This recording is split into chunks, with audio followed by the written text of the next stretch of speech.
વિદ્યાર્થી મિત્રો, આજે આપણે સામાજિક વિજ્ઞાન પ્રકરણ 1 ભારતમાં બ્રિટિશ સત્તાનો જે ઉદય એને આપણે જે પેલા થોડા ઘણા પાર્ટ્સ જોયા એની અંદર ખાસ કરીને કંપની શાસનનો વિકાસ.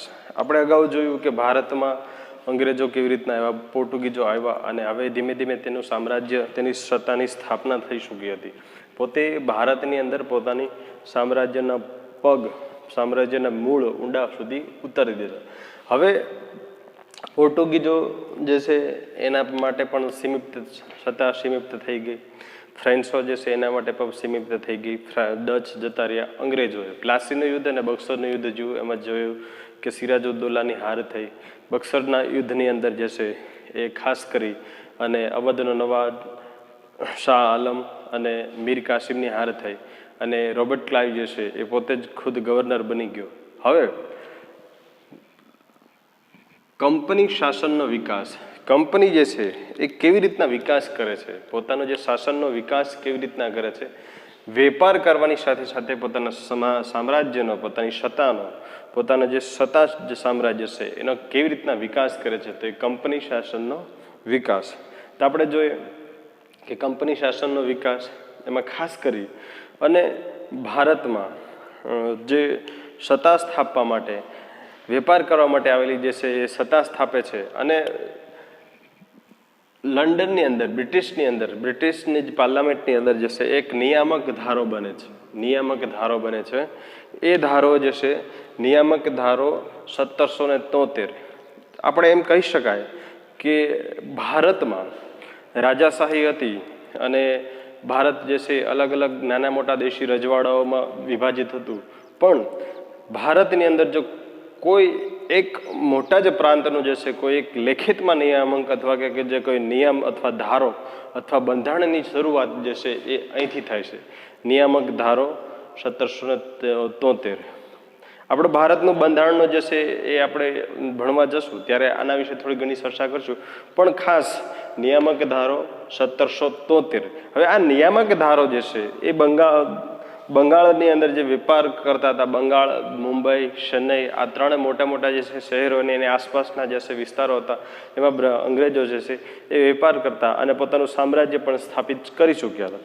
તો હવે અંગ્રેજો દ્વારા બ્રિટિશની અંદર એક ધારો પસાર કરાયો છે, નિયામક ધારો. આ નિયામક ધારાની જોગવાઈ એ જ હતી બંગાળ, મુંબઈ અને મદ્રાસ, ચેન્નઈ. આજે બંગાળ જે છે, જે મુંબઈ છે અને મદ્રાસ છે, આ ત્રણેય જે છે તેના ગવર્નરો હતા. એ ગવર્નરમાંથી એક બંગાળનો ગવર્નરને ગવર્નર જનરલ બનાવી દેવામાં આવે છે અને મુંબઈની અને ચેન્નઈની જે કાઉન્સિલ છે તેની જે છે એના નીચે અંડરમાં સ્થાપિત કરવામાં આવે છે. એટલે હવે જે બંગાળનો ગવર્નર જે છે, બરોબર, એને હવે ગવર્નર જનરલ તરીકે ઓળખવામાં આવે છે, ગવર્નર જનરલ બનાવી દેવામાં આવે છે આ નિયામક ધારો 1773ની જોગવાઈ પ્રમાણે.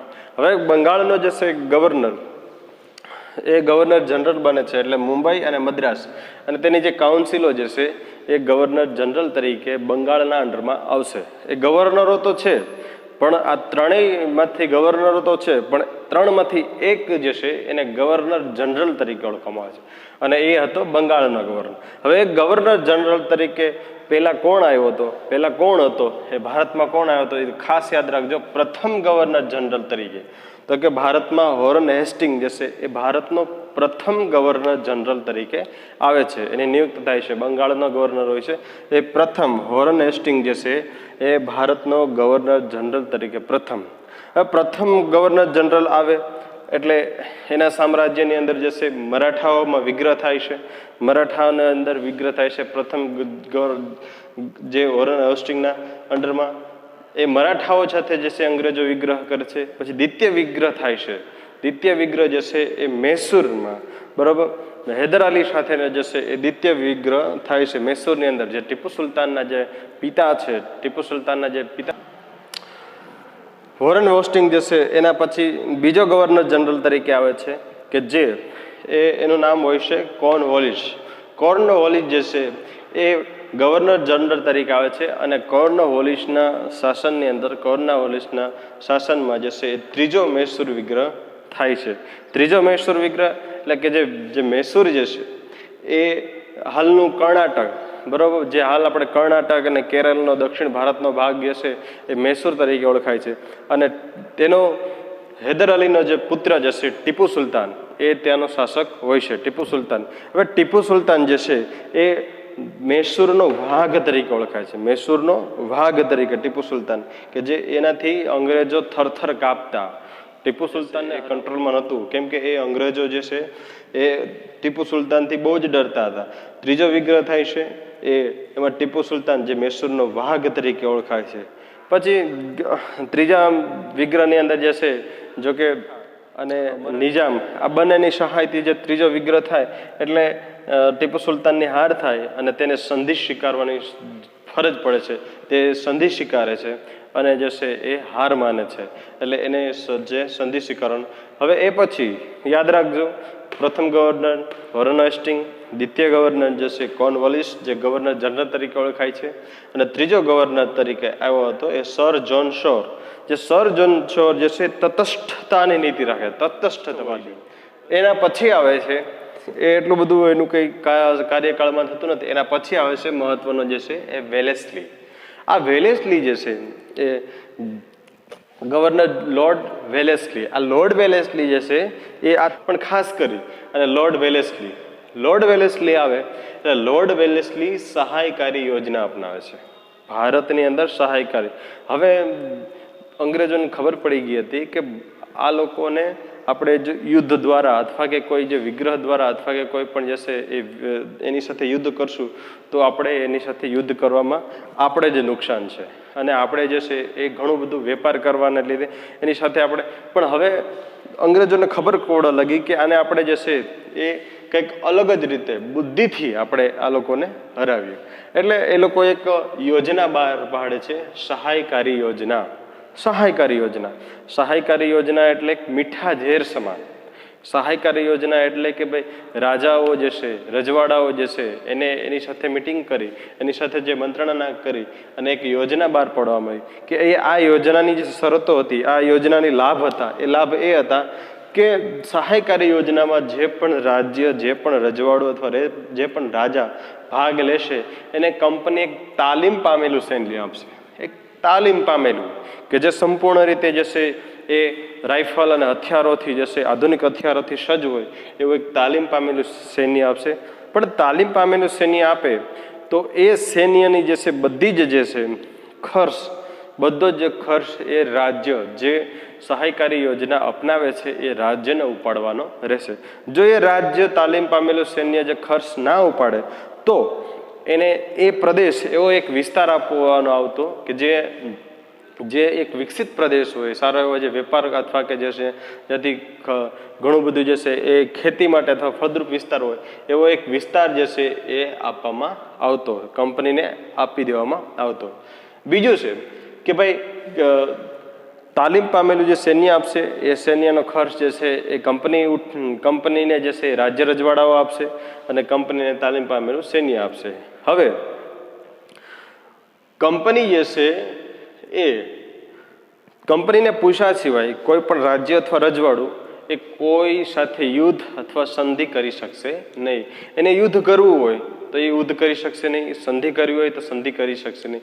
એટલે એવું થઈ ગયું કે ભાઈ આપણી પાસે બધું આપણું જ જે છે, આપણી પાસે સંપત્તિ તો છે, બધું જ છે, પણ આપણે એનો ઉપયોગ કરવો હોય તો એ બીજાની પરમિશન લેવી પડે. એટલે આ બધું જે સહાયકારી યોજનાના લીધે ભારતના જે દેશી રજવાડાઓ છે, રાજાઓ જે છે એ નિષ્ક્રિય થઈ ગયા અને પોતાનો જે છે એ વહીવટમાં અથવા કે લશ્કરમાં ધ્યાન દેવાને બદલે હવે પોતે એ આરામથી જે છે એ પોતાની જિંદગી જીવવા લાગ્યા અને એનો લાભ જે છે એ અંગ્રેજો ઉઠાવવા લાગ્યા. આ એક મીઠા ઝેર સમાન, એક ધીમે ધીમે મીઠું ઝેર આપી મીઠું એટલે કે સારું ઝેર આપી અને પોતે જે છે પોતાનો પ્રદેશ જે પડાવવાનો એક હતો. હવે અંગ્રેજ પ્રતિનિધિત્વ રાખવું એટલે કે દરેક રજવાડાની અંદર, રાજ્યની અંદર જે કંપનીની આ સહાયકારી યોજના સ્વીકારે એની અંદર એક અંગ્રેજ પ્રતિનિધિત્વ રાજ્ય એટલે બધો વહીવટી ક્ષેત્રની અંદર વહીવટમાં જે છે એક અંગ્રેજ પ્રતિનિધિત્વ હશે એટલે બધી જ ખબર કંપનીને રહેશે કે આનો વહીવટ ક્ષેત્ર ક્યાં છે બધું. હવે અંગ્રેજ પ્રતિનિધિ રાખો. બીજું છે કે વિદેશીઓને કોઈને નોકરી રાખવા નહીં, બીજા કોઈ પોર્ટુગીઝના જે ફ્રાન્સના છે કે બીજા કોઈને નહીં, અંગ્રેજ જ હોવો જોઈએ એ અંગ્રેજ. બીજા કોઈ વિદેશીઓને આની અંદર નોકરીએ રાખવો નહીં, રાજા રજવાડાની અંદર નોકરી રાખવો નહીં. એટલે આ જે સહાયકારીની યોજનાની જે શરતો છે એ મહત્વની છે, બરોબર. એની 5 શરતો છે કે કંપની જે છે એક તાલીમ પામેલું સૈન્ય આપશે કે જે સંપૂર્ણ રીતે જે છે શસ્ત્રોથી અને સંપૂર્ણ રીતે હથિયારોથી સજ્જ હોય એવું તાલીમ પામેલું સૈન્ય આપશે. બીજું છે લશ્કરનો જે ખર્ચ થાય છે એ ખર્ચ જે છે એ રજવાડાઓને, રાજ્યને જે છે એ રાજ્યને આપવામાં આવશે. બધો ખર્ચ છે રાજ્ય રજવાડો આપશે, અથવા ન આપી શકે તો એક એવો વિકસિત પ્રદેશ, જે વિકાસવાળો પ્રદેશ હોય એ પ્રદેશ આપવામાં આવશે. અન્ય રાજ્ય સાથે અથવા અન્ય કોઈ વ્યક્તિ સાથે યુદ્ધ કરવું હોય તો યુદ્ધ કરવા માટે થઈને ખાસ કરીને કંપનીની, ઈસ્ટ ઇન્ડિયા કંપનીની જે છે એ પરવાનગી લેવાની, સંધિ કરવી હોય તો પણ પરવાનગી લેવાની. અંગ્રેજ પ્રતિનિધિત્વ રાખો. રાજ્યની અંદર, રજવાડાની અંદર જે વહીવટ ક્ષેત્ર માટે એક અંગ્રેજ પ્રતિનિધિત્વ, વિદેશી કોઈ પ્રજાને એન્ટ્રી આપવી નહીં, એને નોકરીએ રાખવા નહીં. તો આ યોજના ખાસ યાદ રાખજો, આ યોજના જે છે એ એક મીઠા ઝેર સમાન યોજના હતી. ધીમે ધીમે જે છે આ બધા એક ઝાડમાં ફસાઈ ગયા. અને પહેલાં તો સારું લાગ્યું કે ભાઈ આ યોજના સારી છે, અમારી પાસે એક તાલીમ પામેલું સૈન્ય છે, અમારી સાથે કોઈ યુદ્ધ કરી શકીએ નહીં, બાહ્ય અથવા આંતરિક આક્રમણથી એને જે છે એ બચી ગયા કે કોઈ યુદ્ધ કરશે નહીં, અમારી સાથે કોઈ યુદ્ધ કરવા નહીં આવે. અને રાજા જે છે એનો એક વહીવટ પણ જે છે એ અંગ્રેજ પ્રતિનિધિત્વ અપનાવતો થયો. એટલે આ બધુંથી રાજાઓ જે છે નિષ્ક્રિય થયા. એક મીઠા ઝેર સમાન આ યોજના હતી. હવે આ યોજનામાં ભાગ લેનાર જે રાજ્યો હતા, જે રાજાઓ હતા, એ ખાસ કરીને નિજામ, મૈસૂર, અવધ, પછી ગાયકવાડ, સિંધિયા, ભોસલે, હોલકર, આ બધા જે છે એ આ બધા રાજા અને રજવાડા. નિજામ એટલે કે હાલ આપણે જે છે હૈદરાબાદનો જે છે એ દક્ષિણ ભારતનું જે છે હૈદરાબાદ અને આંધ્રપ્રદેશનો જે વિસ્તાર છે એ વિસ્તારમાં નિજામનું જે છે એ ખૂબ જ મોટું સામ્રાજ્ય હતું. એ મોટો પ્રદેશ તરીકે ઓળખો. મૈસૂર એટલે હાલ કર્ણાટક, દક્ષિણ ભારતનું કર્ણાટક અને કેરળ ને આ બધો વિસ્તાર જે છે એ મૈસૂર તરીકે ઓળખાતો. મૈસૂર. અવધ એટલે કે અયોધ્યા, આપણે ઉત્તર પ્રદેશનો જે અયોધ્યા જે છે એ પ્રદેશ અવધ. ગાયકવાડ મહારાષ્ટ્ર અને આપણા ગુજરાતનો જે છે જેમ કે વડોદરા જે છે અને એ પ્રદેશ, અને જે છે ખાસ કરીને મહારાષ્ટ્ર અને મધ્યપ્રદેશનો જે પ્રદેશો જે છે એ પ્રદેશને ગાયકવાડી, સિયાજીરાવ ગાયકવાડ અને આ બધા જે રાજા રજવાડાઓ હતા એ પ્રદેશ. સિંધિયા. મધ્યપ્રદેશનો જે છે હાલ એના જે છે પૂર્વજો છે અત્યારે એના જે વંશજો છે જે રાજકારણમાં ઇન્વોલ્વ છે એ સિંધિયા. પછી ભોસલે, એ પણ જે છે એ મધ્યપ્રદેશના વિસ્તારમાં. હોલકર, એ પણ મધ્યપ્રદેશ, મહારાષ્ટ્ર, આ બધા વિસ્તારોની અંદર જે છે ઘણા બધા જે છે મરાઠા, આ બધા મરાઠાઓ હતા. એ બધા પ્રદેશો કે જે ધીમે આ સહાયકારી યોજના અપનાવવા લાગ્યા. આ બધા ઘણા બધા કારણો હતા કે પિંઢારીઓ અને ઘણા બધા જે છે આંતરિક અને બાહ્ય આક્રમણોના લીધે પણ એને અપનાવવા પડ્યા, અથવા બીજા સાથે દુશ્મની, અથવા અંગ્રેજોની સાથે પણ દુશ્મનીના કારણે, ઘણું બધું કારણોથી અમુક જે છે કોઈ ઘણી બધી જે છે એ રીતથી અપનાવેલા કંઈક ને કંઈક કારણથી. તેમાં ખાસ કરીને સહાયકારી યોજના જે છે એ મહત્વની હતી. હવે કંપની જે છે એ નિજામની સાથે મળી અને મૈસૂરમાં આક્રમણ કરે છે. મૈસૂરની અંદર આક્રમણ કરશે 1799માં મૈસૂરની અંદર. કેમ કે જે આ મૈસૂરનો જે સુલતાન હતો ટીપુ સુલતાન, આ ટીપુ સુલતાન જે છે એ સહાયકારી યોજના અપનાવવાની શોખી ના પાડી દે છે કે ના, અમારે સહાયકારી યોજનાની જરૂર નથી. એટલે સહાયકારી યોજના ના સ્વીકારે એટલે નિજામ સાથે મળી, નિજામની સાથે એને પ્રોબ્લેમ તો હતો, દુશ્મની તો હતો. નિજામ સાથે મળી અને મૈસૂરમાં આક્રમણ કરે છે. મૈસૂરની અંદર આક્રમણ થાય છે અને આક્રમણની અંદર જે યુદ્ધમાં એટલે કે ચોથા વિગ્રહની અંદર લડતા ટીપુ સુલતાન જે છે એ મૃત્યુ પામે છે. અને ટીપુ સુલતાનનું જે મૈસૂર છે એ પણ સહાયકારી યોજનાની અંદર હવે અંગ્રેજોના કબજામાં આવી જાય. એટલે એમ કહેવાય કે 1800 આવતા લગભગ દક્ષિણ ભારતનો મોટો પ્રાંત, દક્ષિણ ભારતનો એક મોટો જ પ્રાંત, બરોબર. પછી પૂર્વ, દક્ષિણ અને ઉત્તરનો પણ મોટો પ્રાંત, છેટ અયોધ્યાથી લઈ અને કેરળ સુધી, કર્ણાટક સુધી બંગાળથી લઈ અને આપણે ગુજરાત સુધી, સુરત અને મહારાષ્ટ્ર સુધી આ મોટો ભાગ, પછી એમાં યુપી પણ આવી જાય, અયોધ્યા પણ જે છે બહુ આ પ્રદેશની અંદર જે છે એ પ્રદેશની અંદર હવે અંગ્રેજોનું શાસન હતું. જોકે પંજાબમાં જે રાજા રણજીતસિંહનું સામ્રાજ્ય હતું એટલે ત્યાં તો જ્યાં સુધી રાજા રણજીતસિંહ જીવતા હતા ત્યાં સુધી અંગ્રેજો હળી કરી નહીં, એ લોકોને કોઈ અને ઉત્તરમાં પણ જે છે એ ધીમે ધીમે જે છે એ વિગ્રહ થયા. નેપાળમાં પણ જે છે એ ગુરખાઓ સાથે યુદ્ધ કર્યું અને તેને સામેલ કરી લીધા. આવા બધા વિગ્રહો થયા, ઘણા બધા વિગ્રહો થયા, બરાબર. પછી આ મ્યાનમારમાં પણ નીચલું બર્મા, આ બધા પ્રદેશોને જે છે એ અપનાવી લીધા. પણ 1757થી લઈ અને 1800 આવતા ભારતનો જે મોટા પ્રદેશ હતો એ હવે કોઈ પણ રીતે જે સહાયકારી યોજનાથી અથવા ખાલસા નીતિથી એ અંગ્રેજોના કબજા હેઠળ હતો, અંગ્રેજોના શાસન છે. એટલે અંગ્રેજો છે એ આખા ભારતમાં જે છે પોતાનું સામ્રાજ્ય, પોતાનું સત્તા, પોતાનો શાસનનો વિકાસ જે છે એ કરી લીધો હતો, બરોબર. આ હતું અહીંયા સુધીનું અંગ્રેજીનું શાસન. હવે આના પછી આપણે જે છે એની સામાજિક અને આર્થિક અસરો જોશું.